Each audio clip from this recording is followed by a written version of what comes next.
wabarakatuh. Nama saya Lina Fidera Medani. Di sini saya akan menjelaskan tentang cara-cara mensyukuri nikmat. Dalam mensyukuri nikmat Allah SWT terdapat beberapa cara.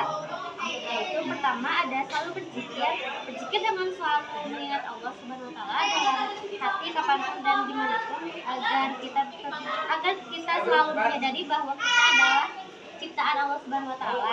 Termasuk di dalamnya adalah mengucapkan kalimat thayyibah hamdalah alhamdulillah. Yang B itu ada merenungkan nikmat-nikmat Allah Subhanahu wa taala, sempatkan waktu untuk merenungkan nikmat Allah Subhanahu wa taala yang telah diberikan kepada kita. Kita akan mengetahui betapa banyak nikmat yang telah Allah berikan dan harus kita syukuri. Yang ketiga ada bersikap qanaah. Qanaah adalah sikap selalu merasa cukup atas nikmat yang Allah berikan. Sikap qanaah sangat diperlukan agar kita selalu bersyukur kepada Allah. Tanpa sikap ini manusia tidak akan pernah merasa puas. Kalau merasa kekurangan, berbahaya adalah merasa bahwa Allah Subhanahu wa taala tidak pernah memberi kenikmatan kepadanya. Yang terakhir ada sujud syukur. Sujud syukur adalah sujud yang dilakukan ketika mendapatkan nikmat yang datang atau selamat dari bencana. Dari Abi Baklah dari Nabi SAW, sesungguhnya apabila Nabi SAW mendapati hal yang menggembirakan atau dikabarkan berita gembira, beliau tersungkur untuk sujud sebagai rasa syukur kepada Allah Subhanahu wa taala. Assalamualaikum warahmatullahi wabarakatuh. Nama saya Aksal Nasruddin Hakim dan saya akan melanjutkan tentang cara-cara mensyukuri nikmat dari yang kelima atau E. Yang kelima itu adalah bahwa kita itu jangan selalu melihat ke atas.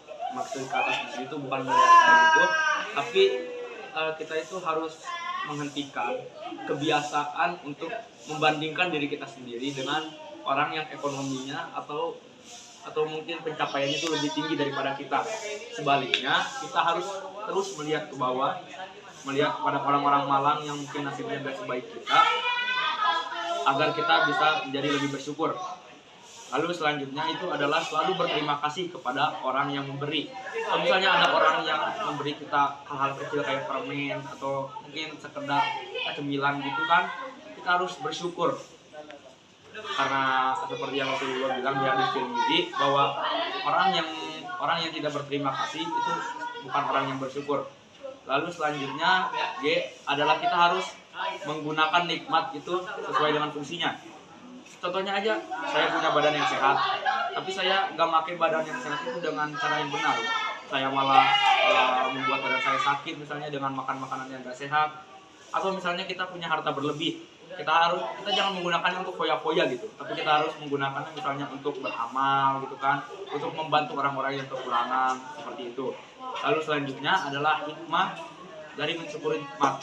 Hikmah yang pertama, di sini saya hanya akan menjelaskan yang pertama. Hikmah yang pertama itu adalah bahwa ketika kita bersyukur, maka Allah akan menambahkan nikmat yang Dia berikan kepada kita.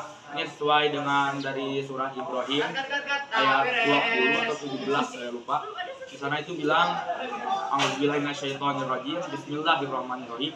Wa ista'azzana rabbakum la in syakartum la azidannakum wala in kafartum inna azabi lasyadid.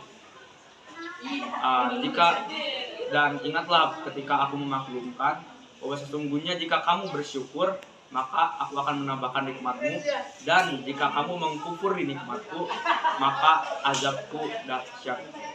Sekian dari saya. Assalamualaikum warahmatullahi wabarakatuh. Halo guys, nama aku Diki Suherdi. Di sini aku akan membacakan hikmah menyukuri nikmat. Kedua, ada mendapatkan surga yang penuh dengan kenikmatan. Ketiga, meningkatkan keimanan. Keempat, hidup menjadi lebih berkah. Kelima, terhindar dari penyakit hati. Perkenalkan, nama saya Siti Hamidah. Saya di sini akan menjelaskan tentang akibat bagi orang yang kufur nikmat. Beberapa akibat bagi orang yang kufur nikmat atau mengingkari nikmat yang Allah berikan. Yang pertama yaitu mendapatkan azab dari Allah Subhanahu wa taala. Yang kedua, terkena penyakit hati atau sombong. Yang ketiga, hidup tidak tenang. Dan yang keempat,